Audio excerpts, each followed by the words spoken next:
Mongolia is a unique and relatively unexplored country that offers an incredible combination of pristine nature, incredible adventures, and hospitable people. Approximately 30% of the population still follow a nomadic or semi-nomadic lifestyle.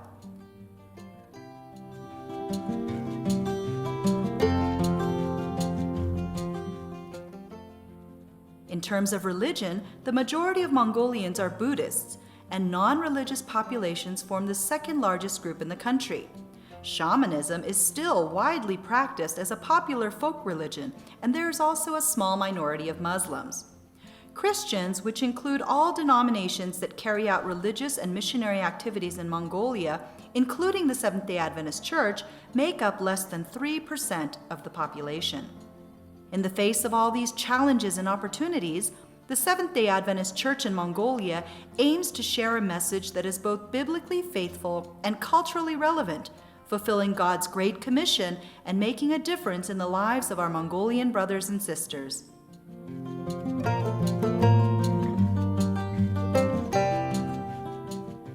Gateway International Education Center is a new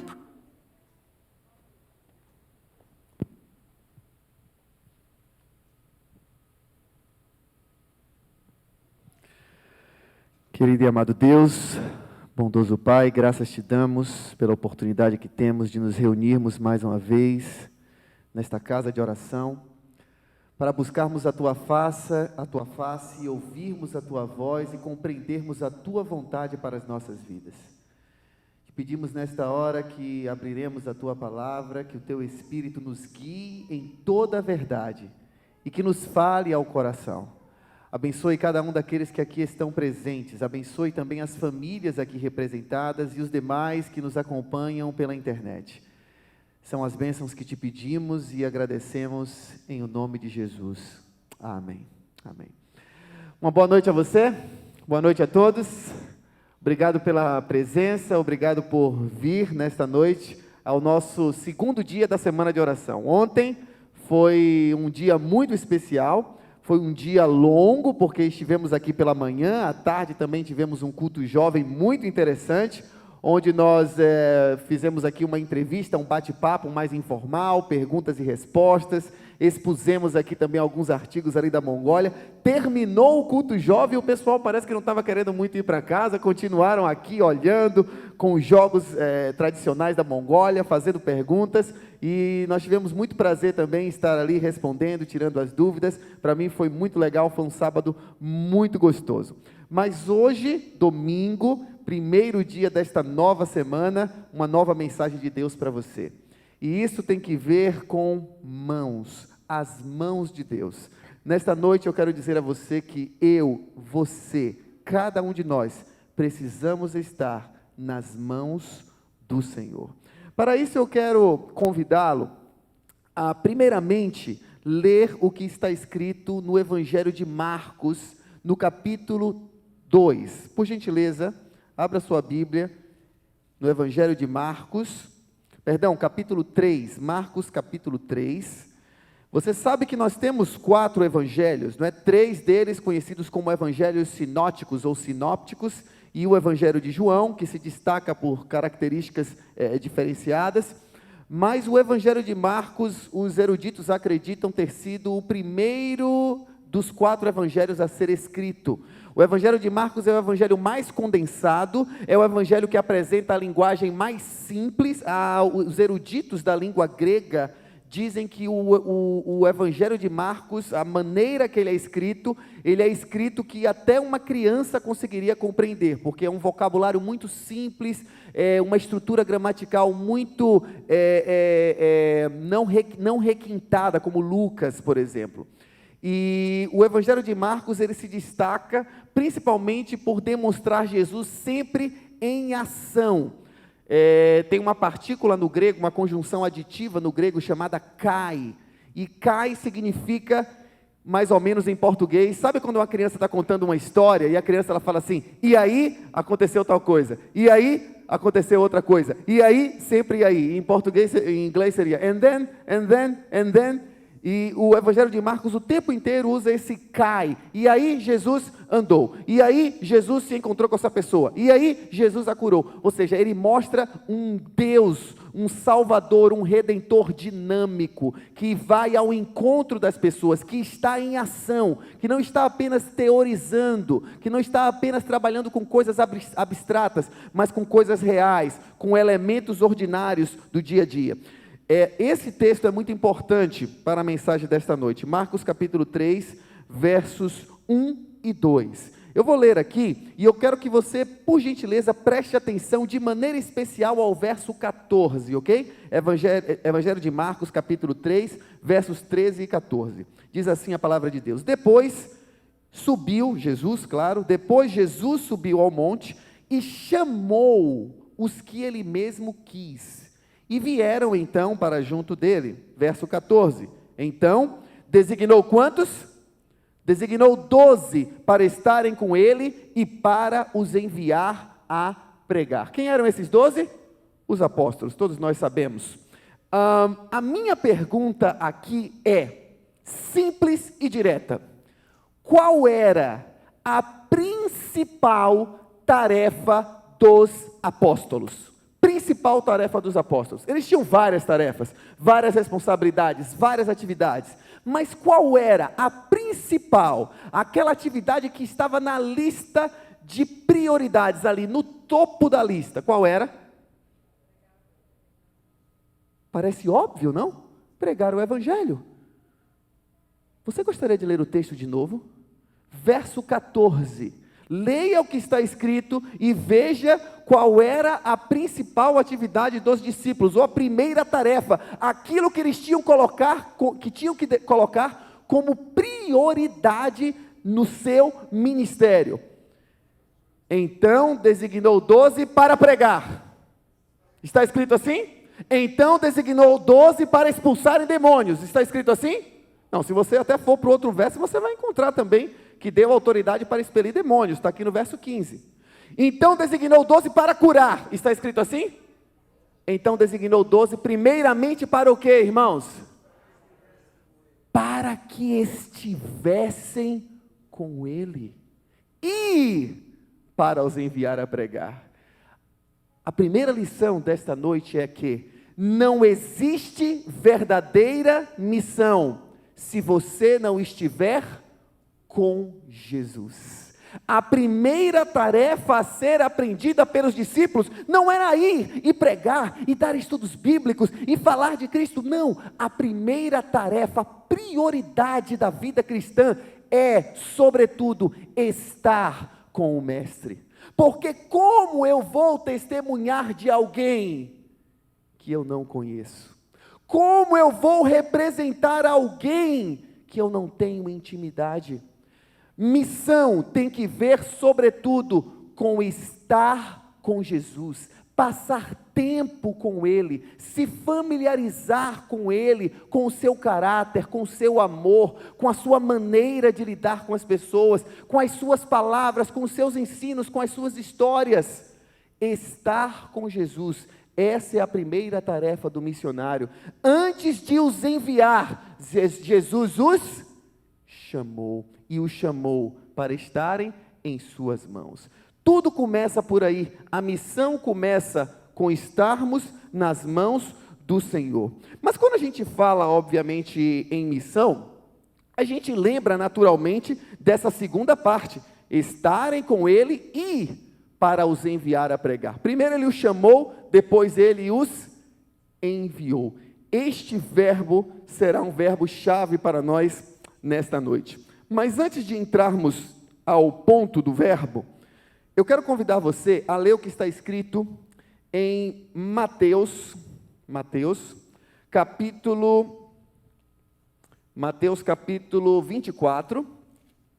Esse é o capítulo conhecido como o capítulo profético ou o capítulo apocalíptico do Evangelho de Mateus. Mateus capítulo 24. A partir do verso 3 até o verso 14, você encontra ali uma lista, uma narrativa de vários sinais que precederiam, que antecederiam a volta de Jesus. E esses sinais serviriam para alertar os discípulos com relação à proximidade da sua segunda vinda, de um momento super esperado por eles, o clímax da história da terra. Mas no verso 14, você encontra ali aquele que seria o último sinal logo antes da volta de Jesus. E é interessante quando a gente fala sobre profecias, né? Sobre escatologia bíblica, normalmente se analisa muito profecias de Daniel, como as 2.300 tardes e manhãs, profecias do Apocalipse, a besta que emerge da terra, do mar, e todas elas são extremamente importantes e relevantes para nós.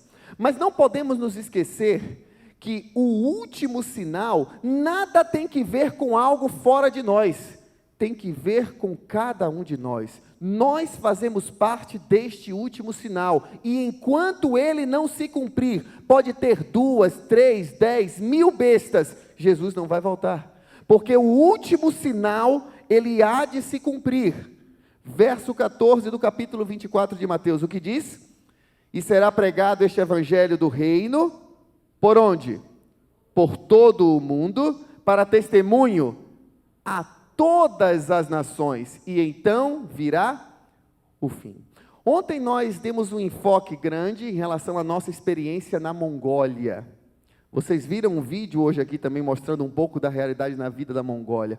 Hoje, no entanto, eu quero apresentar a missão num aspecto mais global, num aspecto mais amplo, não apenas dentro da nossa realidade missionária ali na Mongólia, mas da realidade missionária da igreja, e é por isso que eu citei esse verso.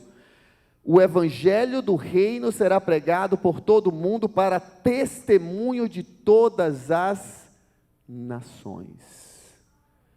Esse termo nações aparece num outro verso muito importante para a igreja, que está em Mateus capítulo 28. Mateus capítulo 28, Mateus 28, os versos 18 a 20. Muita gente, quando lê esse texto, eles leem apenas o verso 19 e 20. Talvez você já tenha feito isso várias vezes, como eu já fiz várias vezes também. Até que eu ouvi uma análise deste verso e entendi, uma exegese, melhor dizendo, desta perícope, e entendi que sem o verso 18, o verso 19 e o 20 não fazem sentido algum. Eles não têm nenhum motivo de existir sem o verso 18. Por isso é necessário ler o verso 18. Mateus 28, de 18 a 20, diz: Jesus, aproximando-se, falou-lhes, dizendo: toda autoridade me foi dada no céu e na terra. Isso significa que a abrangência de sua autoridade pode ser comparada à abrangência de sua missão. É por isso que a missão tem uma abrangência global, porque a autoridade de Cristo é global, ou melhor, é universal, não apenas na terra, mas também no céu. E o verso 19 diz: ide, portanto, e fazei o quê? Discípulos, mais uma vez, de todas as nações, batizando-os em nome do Pai, do Filho e do Espírito Santo, e ensinando-os a guardar todas as coisas que vos tenho ordenado. E eis que estou convosco todos os dias, até a consumação dos séculos. A grande comissão não é uma sugestão a ser seguida. A grande comissão é uma ordem a ser cumprida. Há quem diga que, infelizmente, hoje a igreja vive a grande omissão, se esqueceram de colocar o C da palavra, e que faz toda a diferença. Mas eu não quero me deter nisso, eu quero me deter no imperativo bíblico de fazer discípulos. Vocês sabem que nesse texto tem 3 verbos, né? O verbo fazer, o verbo batizar e o verbo ensinar. 3 verbos. Dos 3, o único que encontra-se, ou melhor, o verbo ir, são 4, me perdoem. O verbo ir, o verbo fazer, o verbo batizar e o verbo ensinar. Dos 4, o único que está no imperativo, qual é? Muita gente acha que é o quê? Ide! Porque quando a gente lê em português parece assim, né? Como é que está na versão em inglês? Alguém tem com a versão em inglês aí? Como é que está? Therefore go. I think that is like that. Therefore go. Então sounds like imperativo, não é? Ide, a gente usa isso, já usou isso de slogan de igreja, né? Ide, mas não. O ide está no particípio no grego. O único verbo que está no imperativo é fazei. Porque no grego, fazei discípulos não são duas palavras, é uma só, mateteusate. Em outras palavras, discipulai. Fazei discípulos, essa é a ordem. Mas fazer discípulos de onde? De todas as nações. E aqui vai chegar a pedra do sapato. E é nesse ponto que eu quero destacar nesta noite. O evangelho será pregado a todas as nações, para testemunho de todas as nações, então virá o fim. Então vão, façam discípulos de todas as nações. Quando você ouve a palavra nação, como você entende esse termo? Nós precisamos pregar em todas as nações. Então eu tenho que pregar na Mongólia. A Mongólia é uma nação. Então eu tenho que pregar na Coreia do Norte. A Coreia do Norte é uma nação.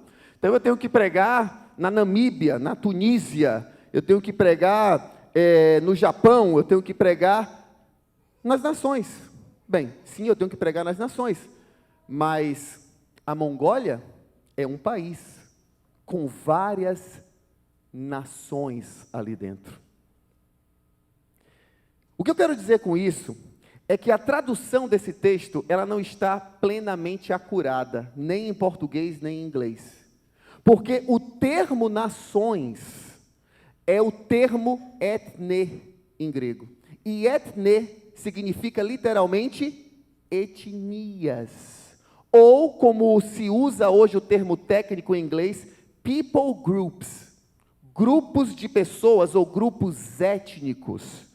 E estes grupos étnicos é que estão descritos aqui na Bíblia, e não o conceito geopolítico que nós temos na modernidade ou na pós-modernidade, de nações como um país. Nos tempos bíblicos, o conceito de nação não era um país, o conceito de nação tinha que ver com etnias, com povos, com tribos na terra.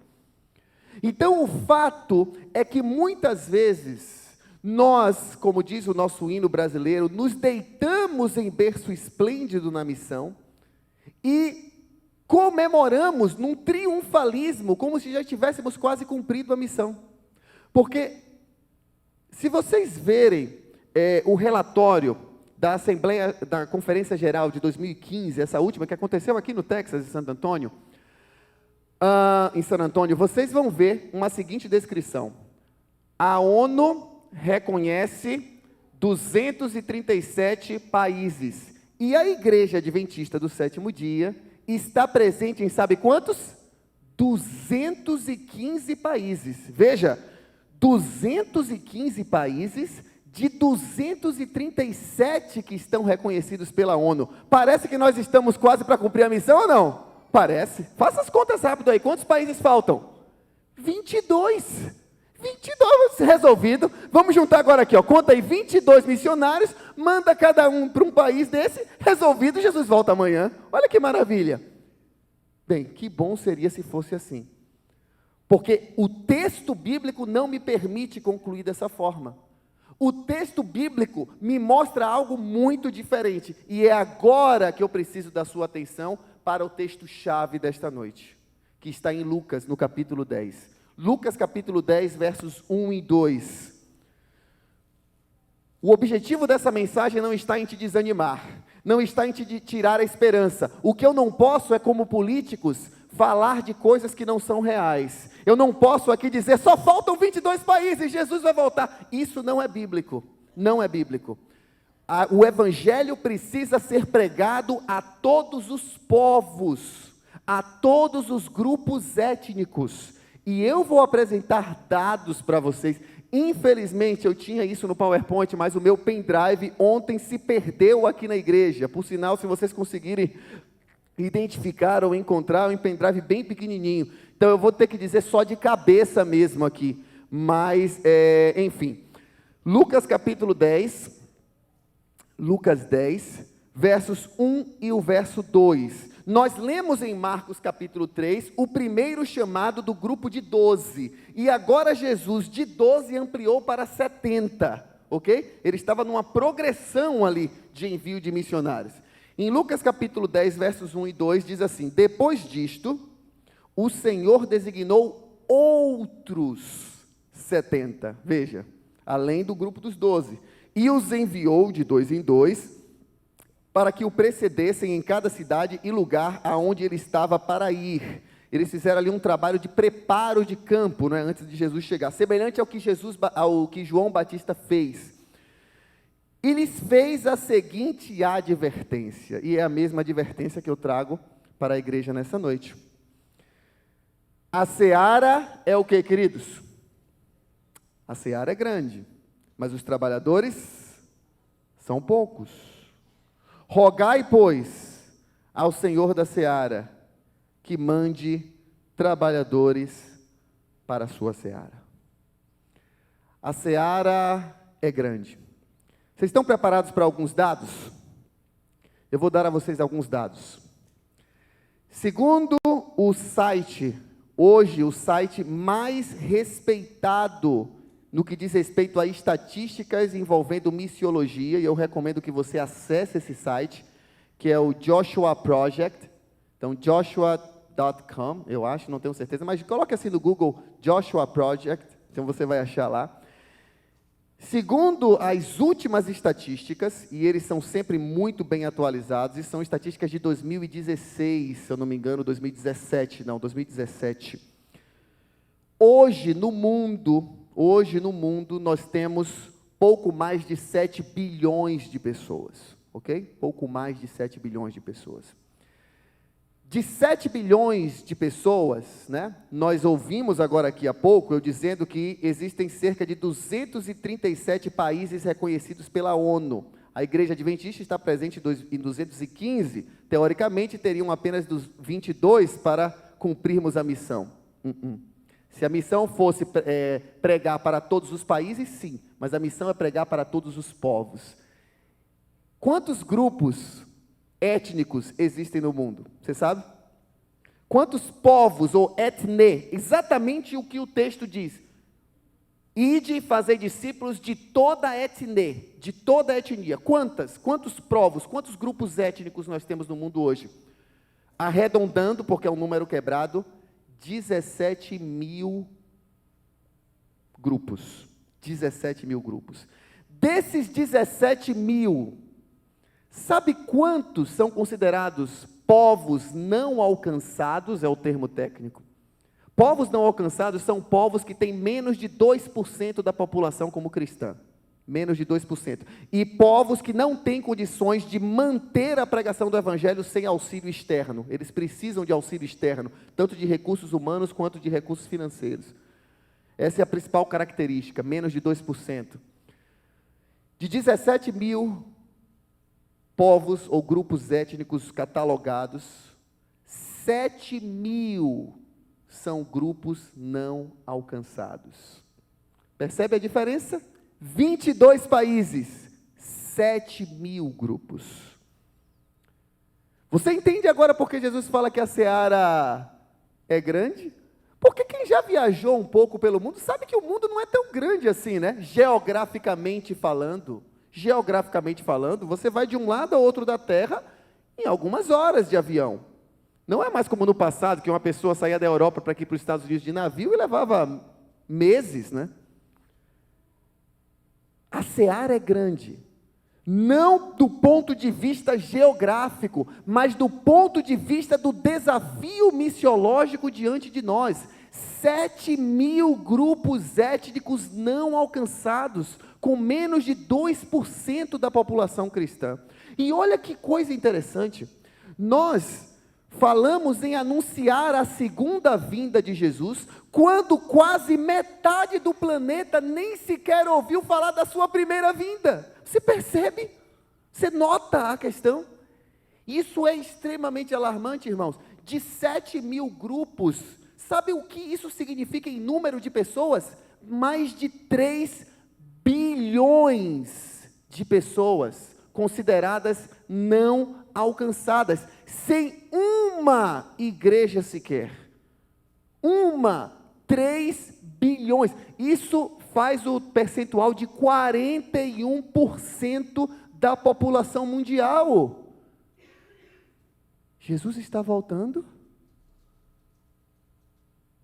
Queridos, enquanto nós vivermos a ilusão de um triunfalismo, eu garanto a você, não podemos falar com base bíblica que Jesus está voltando em breve. Porque o texto é claro, o evangelho será pregado em todo o mundo para testemunho de todas as etnias, e então virá o fim. 3 bilhões de pessoas, sem uma igreja sequer para testemunhar a eles. E sabe o que é mais alarmante? Mesmo diante deste desafio, veja, a lógica seria o quê? Bem, como igreja, os cristãos como um todo, né, tem que focar para alcançar quem? Essas pessoas. Se a gente quer ver Jesus voltar, a gente tem que mandar missionários para esses lugares, para estes povos. A gente precisa traduzir Bíblias para estas línguas. 41% da população mundial. Isso é assustador. Isso é assustador, é quase desesperador. E aí a gente percebe que a obra não será cumprida por força humana, não tem como. Mas eu fiquei muito chocado quando eu ouvi esse dado que eu vou te dar agora. De cada $1 que é investido para a pregação do Evangelho por igrejas geral, isso aqui não é dados da Igreja Adventista, geral, de igrejas cristãs do mundo, de cada $1 ofertado para o avanço da pregação do Evangelho, sabe qual o percentual disso, ou qual a quantidade de cada $1 é destinado para essa região específica, desses 41%, dessas 3 bilhões de pessoas, desses 17 mil grupos não alcançados? Sabe quanto? Menos de um penny. Menos de um, eu tenho aqui, olha. Menos de um penny. Eu não sei nem como calcular, então, isso. Porque eu não consigo fracionar essa moeda. Mas essa é a estatística financeira. De cada $1, menos de um penny é destinado para o grupo que deveria ser o motivo maior das nossas orações, o motivo maior dos nossos esforços. Isso me desespera, irmãos. Isso me dá um desespero, porque é uma realidade nua e crua. E é por isso que nesse texto, eu quero apresentar para vocês 3 coisas desse texto agora. Eu tenho 10 minutos para isso. 3 coisas desse texto. 3 coisas radicais deste texto. 3 coisas radicais. Eu sugiro um livro que explora isso de forma profunda, um livro do pastor Derek Morris, chamado A Oração Radical. Se eu não me engano, é a tradução literal do inglês. 3 coisas. Primeiro, quando você lê o texto de Lucas, capítulo 10, versos 1 e 2, você vê uma perspectiva radical. Uma perspectiva radical. Segundo, você vê um problema radical. E terceiro, praise the Lord, você vê uma solução radical. 3 coisas: perspectiva radical, problema radical, solução radical. Qual a perspectiva radical? Bem, enxergar que a seara, ela é o quê? Ela é huge. Ela é huge, meu amigo. Não é 22 nações, não é 22 países que faltam, não. Faltam 17, ou melhor, faltam 7 mil grupos étnicos. Eu estou arredondando, porque é mais de 7 mil. 7 mil grupos étnicos, mais de 3 bilhões de pessoas, 41% da população mundial, que está concentrada basicamente naquela janela 1040 que eu falei ontem. Países do Oriente Médio e Norte da África e se estendendo por toda a Ásia. Essa é a perspectiva radical. De fato, a seara é grande, porque não tem que ver com geografia, tem que ver com pessoas. Segundo, o problema radical. Qual é o problema radical? Bem, você tem uma seara gigantesca, 3 bilhões de pessoas, mas você não tem um número proporcional de trabalhadores. Muito pelo contrário. Jesus é claro. Pouquíssimos são os trabalhadores. Existe uma estatística geral no meio cristão que de cada igreja, apenas 20% dos membros estão envolvidos em trabalho missionário. 20%. Isso eu acho que é, inclusive, uma estatística muito gentil. Muito gentil. Então, o problema radical é esse. Você tem uma perspectiva radical, uma tarefa hercúlea, humanamente impossível, e mesmo os humanos que nós temos à disposição não estão dispostos a ir. Então você não tem trabalhadores diante de uma seara gigantesca, de um grupo gigante de grupos, um grupo de etnias gigantesco. Então esse é o problema. E aí vem a solução. A solução diz o seguinte: rogai, pois, ao Senhor da seara, que mande trabalhadores para a sua seara. Aparentemente, qual é a solução? Uma oração. Uma oração é a solução. Mas deixa eu perguntar uma coisa para você. Quando você está sofrendo um problema, Tony, não é isso? Tony. Ontem não, eu estava assistindo o vídeo de vocês, do JA, vocês falando sobre a missão, e assisti 2 horas e pouco, mas eu assisti até o final, porque foi fantástico, fiquei assim, me diverti bastante primeiro, porque foi muito engraçado, e depois fiquei assim, inspirado pelas histórias, muito, muito bom mesmo, estou compartilhando aquele vídeo com meus amigos. Agora, Tony, quando você teve o seu problema, se o pastor Manolo chegasse para você e dissesse só assim, ó, Tony, é o seguinte, eu vou te ajudar, a gente vai orar aqui por você agora, e orasse, ok, maravilha, mas deixasse você lá daquele jeito que você estava, como é que você ia se sentir? Claro que tudo começa pela oração, mas a gente também precisa o quê, irmãos? Agir. Então por que será que Jesus sugere uma oração radical como uma solução radical? Bem, porque essa não é uma oração simples, ela é uma oração radical, segundo o pastor Derek Morris. E o fato aqui, queridos, é compreendido por algumas palavras que eu quero destacar. No capítulo 10 de Lucas, os versos 1 e 2, 2 vezes o verbo enviar aparece. No verso 1, ele diz, e os enviou de 2 em 2. E depois, na oração, diz que rogue, pois, ao Senhor da seara para que mande ou para que envie trabalhadores para a sua seara. Acontece que são duas palavras diferentes, 2 verbos diferentes. O primeiro, do verso 1, é o verbo apostelo, em grego. E apostelo é de onde vem o termo apóstolo, ou seja, aquele que foi enviado como um representante, como um embaixador. Mas o verbo que nos interessa é o verbo do verso 2. Rogai, pois, ao Senhor da seara para que mande trabalhadores. O termo aí, ele é a chave para compreender por que essa oração é a solução do grande problema missionário que nós temos. A palavra ali para enviar não é apostelo, no verso 2.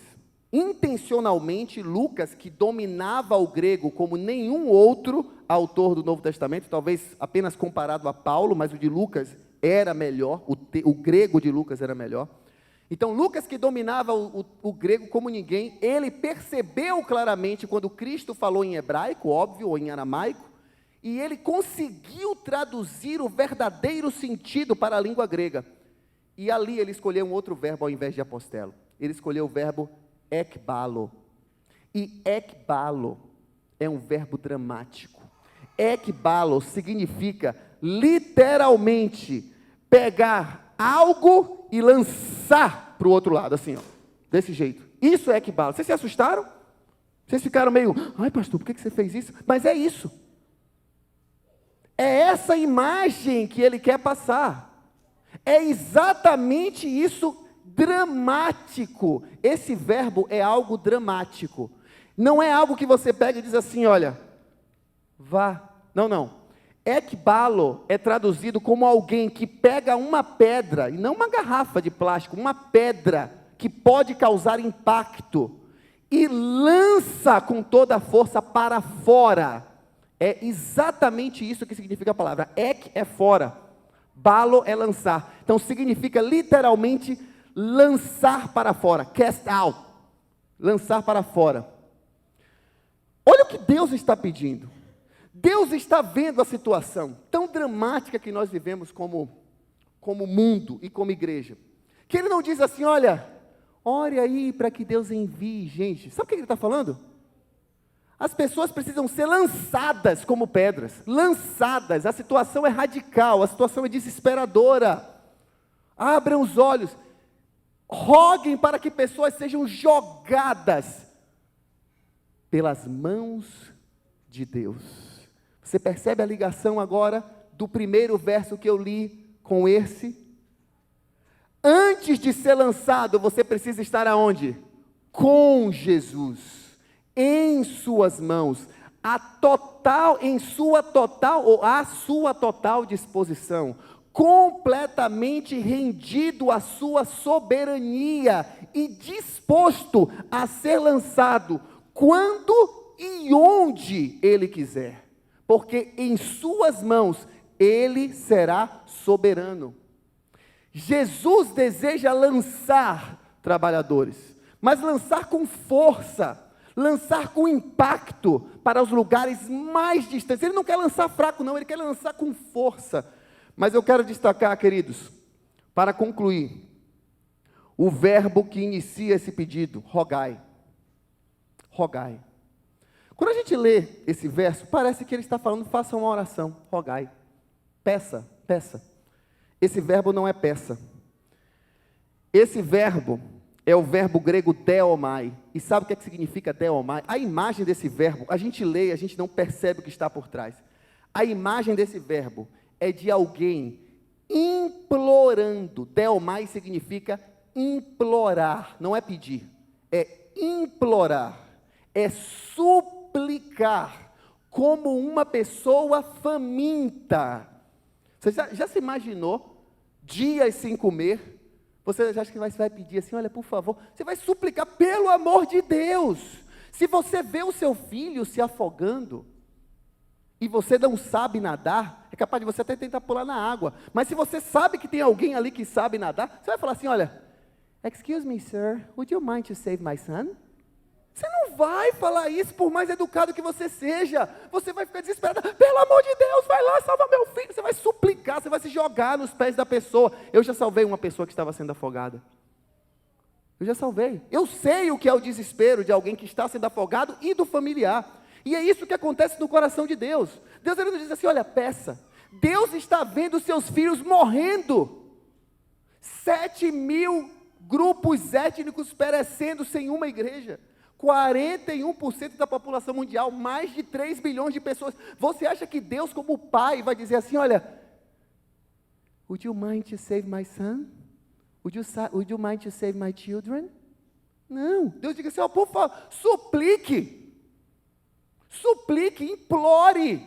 implore para que esses trabalhadores estejam nas mãos do Pai e sejam lançados para esse lugar. Implore, suplique. E eu concluo dizendo o seguinte: não ouse fazer essa oração. Não ouse. Como assim, pastor? Você pregou dizendo que há uma perspectiva radical, a seara é grande, explicou qual é a ideia da seara, não como conceito de países, mas de etnias, e é grande mesmo, maior do que a gente imagina. O problema, porque não tem trabalhadores, e aí a solução está aí. É só a gente rogar, é só a gente suplicar, é só a gente implorar. Beleza, gente, já entendi. Vou suplicar, vou implorar, vou pedir que Deus lance com toda a força. Não ouse fazer essa oração. Sabe por quê?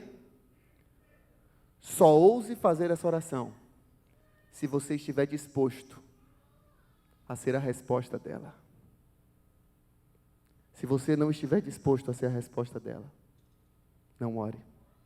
O objetivo de Cristo nesse pedido não era que nós simplesmente orássemos, era que nós fôssemos a resposta.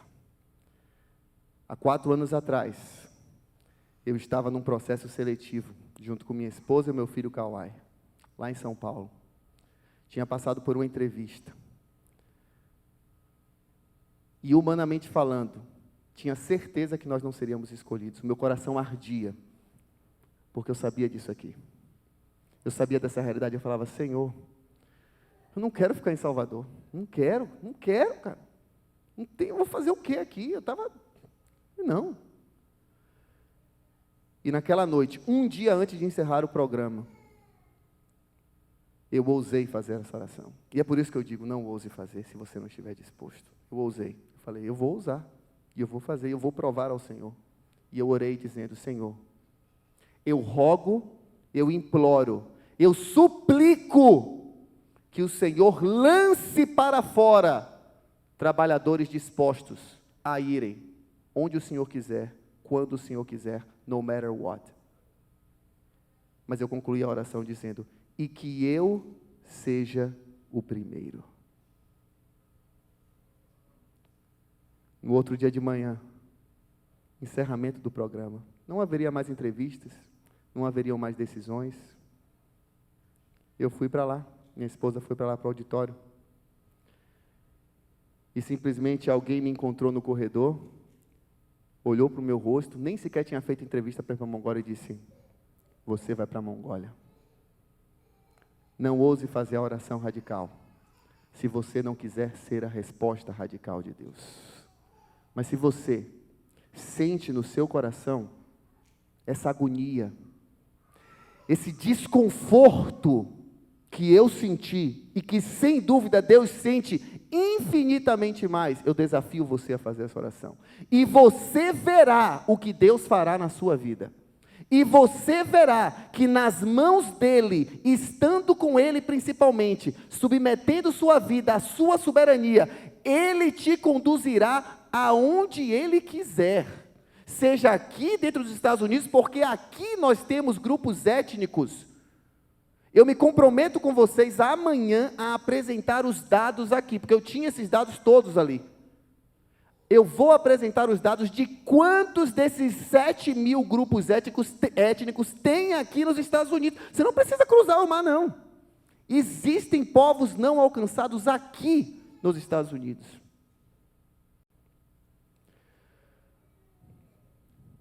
Eu ouvi uma frase, e com ela eu concluo. A frase diz o seguinte: missão é feita com os pés dos que vão, com os joelhos dos que ficam, e com a doação dos que com o coração feliz contribuem para a missão. Mas você pode orar, e eu peço que você ore, por todos os campos missionários, não apenas pela Mongólia. Você pode doar, e os missionários e os campos precisam de doações. Mas o meu desafio para você é que você não apenas pregue o Evangelho por procuração. Deus te chamou. Ele tem um campo missionário para você. Pode ser além mar ou do lado da sua casa. Não se contente apenas em orar. Faça isso. Não se contente apenas a doar. Faça isso. Mas coloque-se sobretudo nas mãos do Senhor, para que Ele te lance para onde quer que Ele deseja. Implore a Ele. Suplique a Ele. Ouse fazer essa oração radical, e Ele realizará uma transformação radical na sua vida, na sua família e em nossa igreja. Nós vamos ouvir uma mensagem para nós concluirmos, né? Uma mensagem musical com o grupo, mas antes disso eu quero convidar você a aproveitar este momento para orar ao Senhor, para refletir naquilo que você ouviu, para conversar com Ele, e para ao final da música nós orarmos juntos, primeiramente implorando, suplicando ao Senhor para que Ele de fato envie trabalhadores, porque eu quero que Jesus volte logo, e Ele só vai voltar quando este Evangelho do Reino for pregado para testemunho de todas as nações. E eu espero que você ouse ser a resposta do pedido de Deus.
Ficar em pé.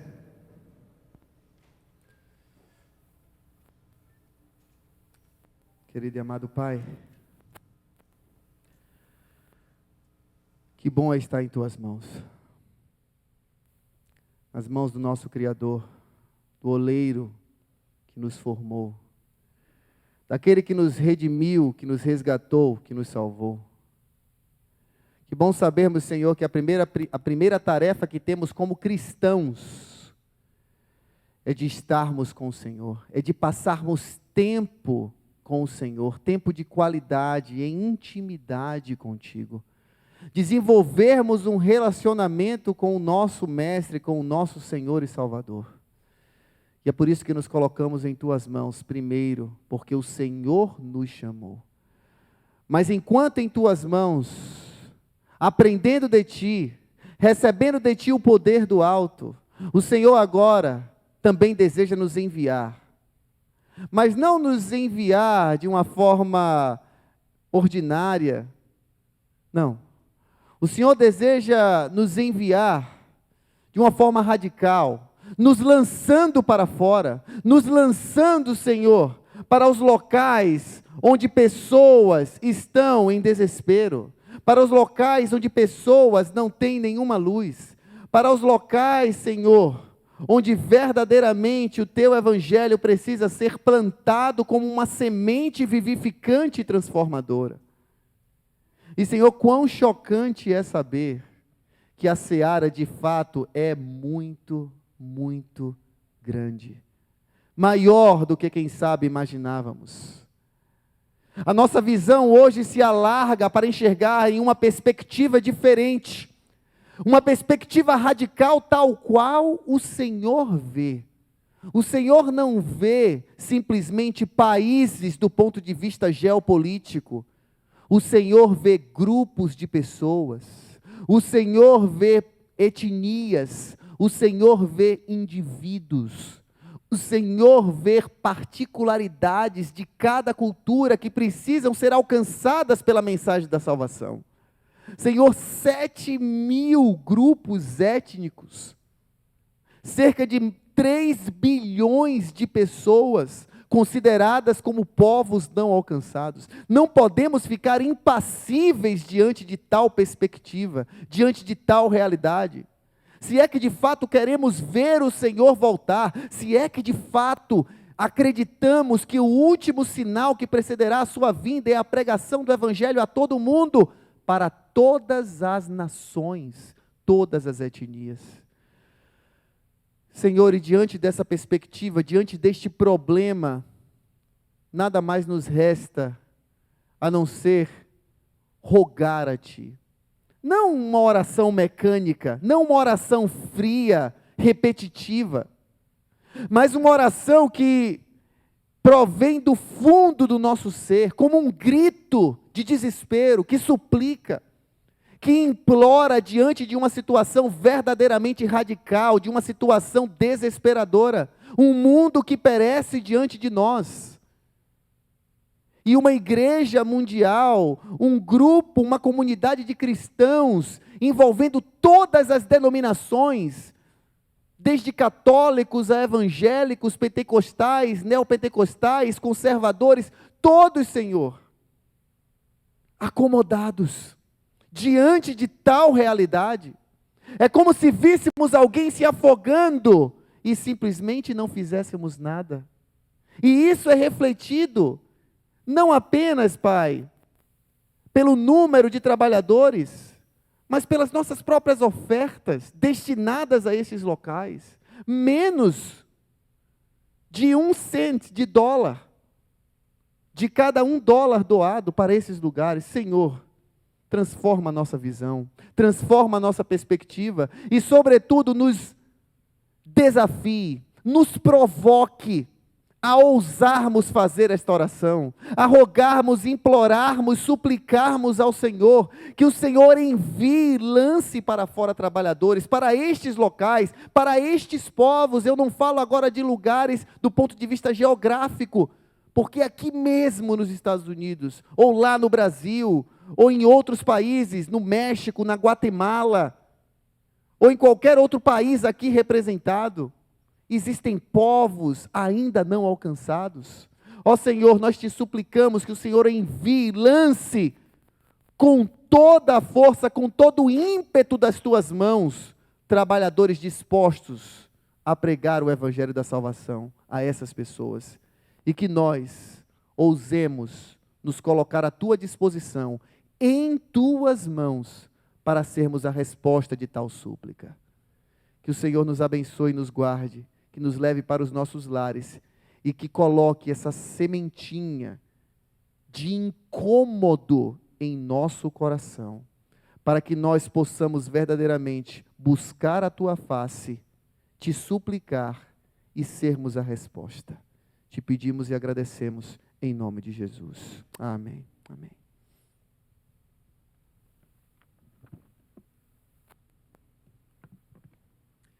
Uma boa noite a todos e espero vê-los amanhã mais uma vez. Se eu não me engano, amanhã, Joesel, eu acho que não é às 7 horas, não é isso?